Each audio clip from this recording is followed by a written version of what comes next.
মনের উপর সবচাইতে ভারী পাথর কোনটি জানেন? সেটি হলো গ্লানি বা অপরাধবোধ বা গিল্ট। এটি এমন একটি নিঃশব্দ যাতনা যা আপনাকে ভেতর থেকে কুরে কুরে খাবে। আপনি হাসছেন, খাচ্ছেন, কাজ করছেন, কিন্তু মনের এক কোণে সারাক্ষণ একটা খচখচানি লেগেই থাকবে। মনে হয় কি যেন একটা ভুল হয়ে গেছে, যা আর ঠিক করা সম্ভব না। আজ আমরা কথা বলবো এই অপরাধবোধের জট খুলতে, মুক্তির পথ খুঁজতে। প্রথমেই একটি ছোট উদাহরণ দিচ্ছি। ধরুন আপনি রাগের মাথায় খুব কাছের একজন মানুষকে এমন কিছু একটা বলে ফেললেন যা তাকে ভীষণভাবে আহত করলো। আপনি পরক্ষণে বুঝতে পারলেন যে কাজটা ঠিক হলো না। কিন্তু দিন চলে যাচ্ছে, আপনার মনে হতে থাকছে যে আমি এটি কেন করলাম? এই যে মনের ভিতরে একটি অস্বস্তি, এটাই হলো অপরাধবোধ বা গিল্ট। আপনার সাথে কি এমনটা হয়েছে কখনো, যে কাউকে কষ্ট দিয়ে সারা রাত ঘুমাতে পারেননি? খুব চেনা লাগছে এই পরিস্থিতিটা। দর্শক হিসেবে নিজেকে একবার এই জায়গায় বসিয়ে দেখুন যে আসলে কেমন লাগে। আরেকটি উদাহরণ দেওয়া যাক, ক্যারিয়ার বা পড়াশোনার ক্ষেত্রে।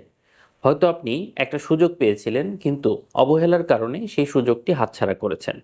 এখন সারাক্ষণ নিজেকে দুষছেন আর ভাবছেন, ইস, যদি সেদিন একটু সচেতন হতাম।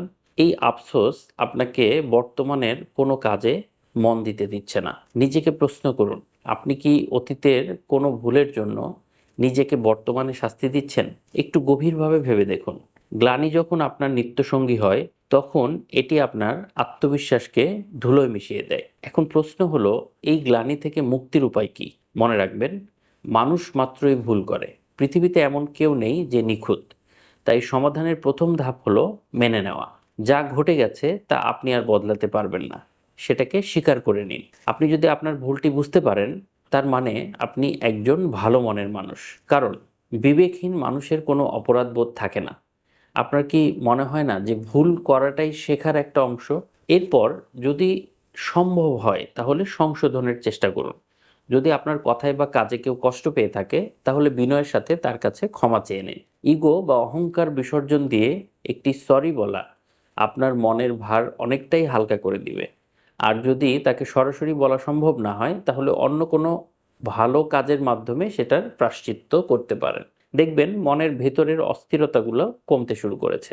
তৃতীয়ত, সবচাইতে গুরুত্বপূর্ণ ধাপ হলো নিজেকে ক্ষমা করা। আমরা অন্যদের খুব সহজেই ক্ষমা করে দিই, কিন্তু নিজের প্রতি মাঝে মধ্যে কঠোর হয়ে যাই। নিজেকে একজন বন্ধুর মতো দেখুন। আপনার কোনো প্রিয় বন্ধু যদি এই ভুলটি করত, আপনি তাকে সারা জীবন গালি দিতেন বা সারা জীবন তাকে তির্যক কথাবার্তা বলতেন? নিশ্চয়ই না। তবে আপনার নিজের সাথে কেন আপনি অবিচার করছেন? মনে রাখবেন, নিজের ভুল থেকে শিক্ষা নেওয়ার বুদ্ধিমত্তা, কিন্তু সেই ভুলের বোঝা বয়ে বেড়ানো অনেক বড় বোকামি। পরিশেষে একটা কথাই বলবো, আপনার অতীত আপনার পরিচয় নয়। অতীত হলো আপনার অভিজ্ঞতার পাঠশালা। সেখান থেকে শুধু শিক্ষাটা নিন আর বোঝাটা ফেলে দিন।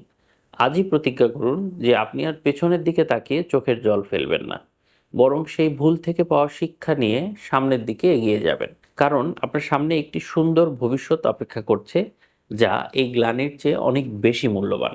আপনার জীবনের কোন গ্লানিটি আপনাকে সবচাইতে বেশি কষ্ট দেয়? বা আপনি কিভাবে সেই অপরাধবোধ থেকে বের হয়ে এসেছিলেন? আমাদেরকে কমেন্ট করে জানাতে পারেন। হতে পারে আপনার একটি গল্প অন্য কাউকে মুক্তির পথ দেখাবে। ধৈর্য ধরে আমার কথা শোনার জন্য আপনাদেরকে অনেক ধন্যবাদ। আবারও কখনো দেখা হবে অন্য ভিডিওতে। ভালো থাকবেন, সুন্দর থাকবেন, সুস্থ থাকবেন।